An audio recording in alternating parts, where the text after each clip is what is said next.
Llegamos a una de las estaciones de la línea de metro más moderna de España. Los trenes que circularán a partir de octubre lo harán así, sin conductor. Sus responsables dicen que será más seguro que el tren convencional porque se elimina la posibilidad del error humano. El conjunto de elementos tecnológicos que se le han incorporado y que además todos ellos están como mínimo redundantes nos transmiten toda esa seguridad. No hay prácticamente participación del ser humano. Por lo tanto, la seguridad es muchísimo más elevada. El andén queda totalmente separado de la vía gracias a esta mampara de cristal. Esto evitará que caigan objetos a la vía. Si alguien quedará atrapado, se abrirán las puertas y el tren se parará.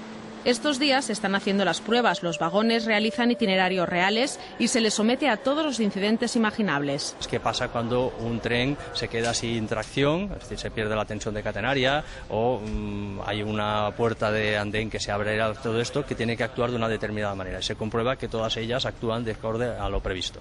Por este primer tramo de la línea 9 de Barcelona van a circular 5 trenes sin conductor como este. Cada uno ha costado 6 millones de euros, un 10% más que un convoy convencional. Cuando esté totalmente operativa en el 2014 será la línea automatizada más larga de Europa.